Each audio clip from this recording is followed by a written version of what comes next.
Any other public comment? Seeing none, we will move to the timed item 10:30, number 14, receive a presentation from Behavioral Health and Hasp. Please come forward.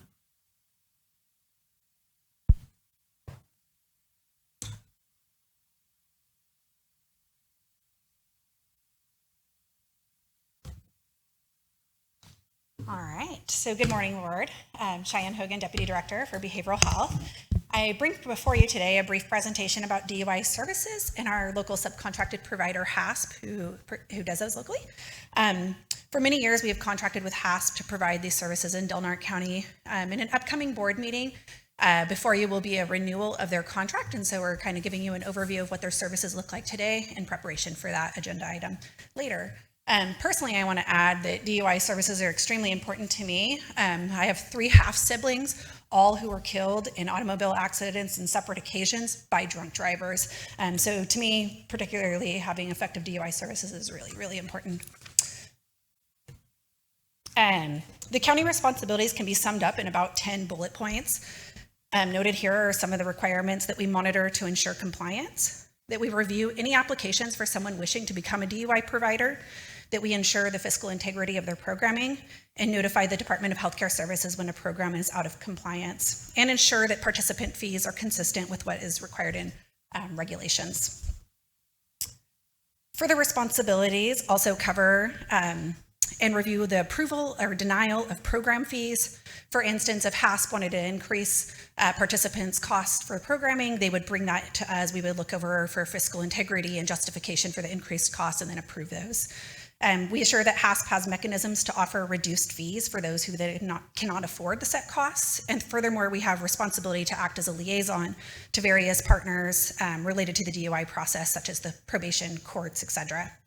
This includes ensuring that there is an effective referral process in place. And the other piece to this is that we do charge a fee to Hasp to cover our administrative costs to doing this, and that's set currently at 5% of all the fees that they collect. To dive a little bit deeper into our monitoring of Hasp, we contract with Marcos Serreres. It's a contract that the board approves. He conducts 2 on-site reviews of Hasp and their program policies, regulations, and compliance, and he reviews a percentage of their charts. Marcos then completes a findings report and submits that to me at the county. I look that over for what's going well or what's not going well, and then Hasp is required to write a corrective action plan. That corrective action plan is also sent to us to ensure follow-through with any deficiencies noted. If Hasp was to fail to make improvements in the findings or fail to make their required payments to the county, we could report to the Department of Healthcare Services to revoke or not renew their license for upcoming services. In the past, we've done an RFP, and Hasp has been the only provider to submit to the RFP. And so for this year, the plan would be that we just continue a renewal contract with them. Del Norte DUI arrests. The DMV has a really great report that they issue. Anybody can Google this and look this info up. I just did a quick screenshot, and the report, it's from last year, but it shows, older data in these reports. So the one thing I noted was in 2020, we had 322 DUI arrests. And as you can see over the years, it's kind of increasing of the amount of DUI arrests.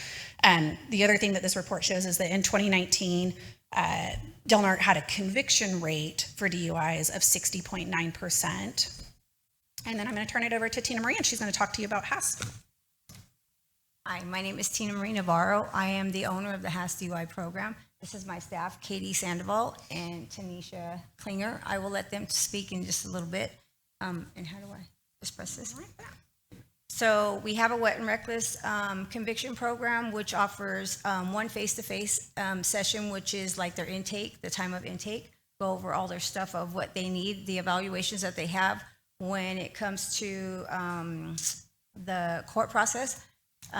So they'll do 6 educations with us.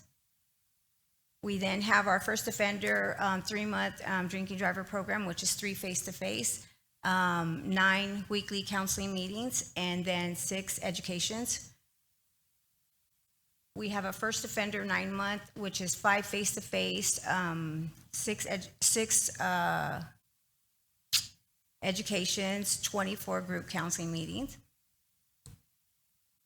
We have a multiple offender, which is 2 or more DUIs in the program.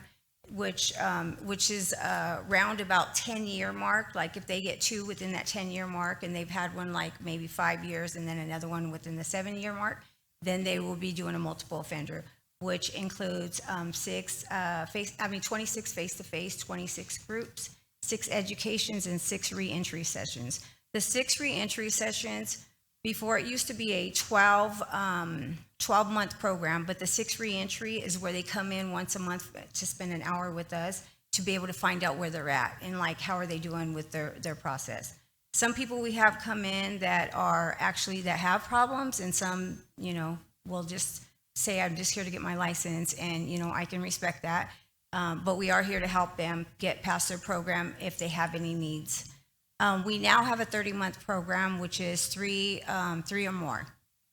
We have had individuals come in and do a program that has had 3 within the 10-year mark, or maybe even 4 within the 10-year mark. And so that is 39 face-to-face, 39 groups, 6 education, and 6 reentries. There is, what would you say we have? We can, towards the end of their program, because it is a 30-month program, which is a long term, we'll add either 6 more reentries to that, which will make it 12 session, or we'll either add a 6 maybe face-to-face, so that they can still connect with us, and so that we're able to help them meet the needs that they need. We do have our safety of the DUI program is to reduce the number of recidivism rate. It's really important to us. Our goal is to get out there to the schools and start, reiterating it to the high schoolers. These preventions include educational components aimed and raised awareness of dangers of driving under the influence. It's really important that we not only just teach about the drinking and driving and alcohol, but also get the fentanyl use, the pills, medication, people driving under the influence of medication. I too am a recovering addict. I got 15 years under my belt. And then, so the legal existence of this program, along with the associated penalties, serves deterrent individuals considering driving intoxicated and knowing the consequences of it. The consequences of it could be jail time. It could be, extremely a lot of money for individuals. I always tell people the money you spend on these programs coming back and forth, you could have bought a house by now. You could have put money towards a house.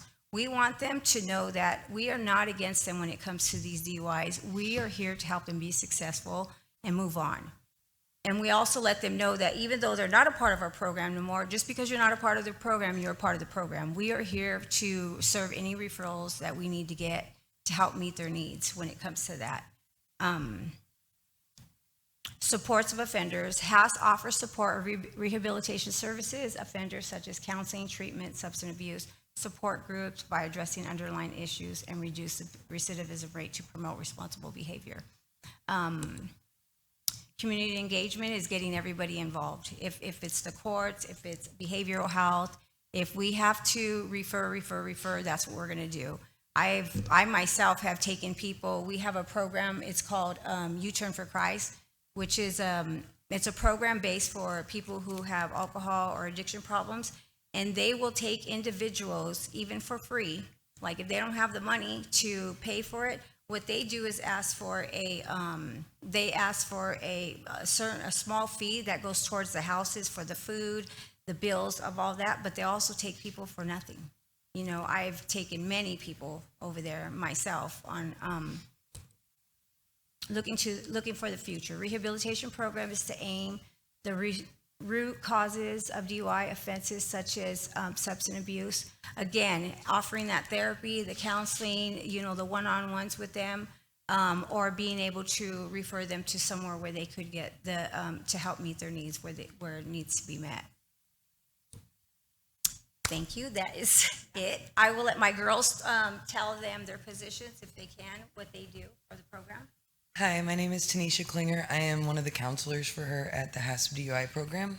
I am also in recovery myself. I have 5 years clean and sober. So just helping other people with things that people help me with is one of my main goals. Hi, I'm Katie Sandoval. I'm the office manager. I do file maintenance, auditing, software auditing. I also keep up with transfers for individuals who transfer out of town. I take payments, answer phone calls. I'm pretty much just She does their right-hand man. She does everything. Any questions from the board on the program or services? Thank you. Not a question, but really would just want to add this comment to everything that you do. It's been a long ongoing program in the county with Hasp, and what people need to understand is whether you're imbibing in alcohol or marijuana or prescription drugs, it doesn't matter whether they're prescribed to you or whether you're doing it for recreational use.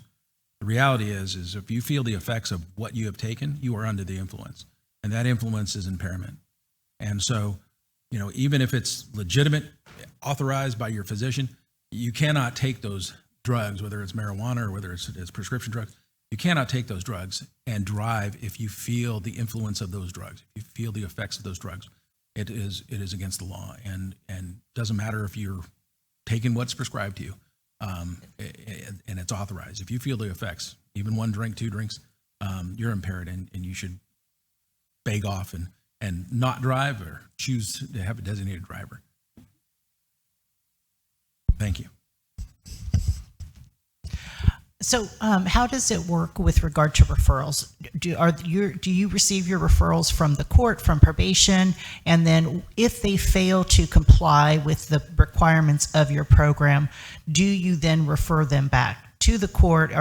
Tell me the consequences if they're not compliant. So once they are referred from the courts, most of our participants are referred from the courts, but we also get people from all over. Like we get people from Humboldt, we get people from all over. Once they refer to us, they have 7 days to contact us and 21 days to enroll. If they do not contact us, believe me, we're on that phone all the time when it comes to that referral to let them know, hey, you got this many days. Hey, you got this many days. If they do not do it, then we refer them back to court. Court will ask us, will you take them back if they can comply with the program? And we're like, yes, we'll take them back. And then they'll get re-referred back to us, It happens. We get people from all over. And I also wanted to let you guys know, we are doing virtual services, live virtual services. So we've had people from Hawaii come on probation, come on vacation, leave on probation. We've had people from Hawaii. We've had people from everywhere, just to come and visit and then end up getting a DUI and then coming with us. But we have live virtual services so that they're able to still continue their program with us here in Downard County. Great. And then my last question is, do you offer self-referrals? If people just want to come in, they've got some alcohol issues, maybe they didn't get a DUI, but they want to go through the program and have those face-to-face, do you have a self-referral, or is this all referred from an actual criminal offense? They can self-referral. We also have we'll do anger management on the sides. If they have individual counseling, we're open to that too. Yeah, absolutely.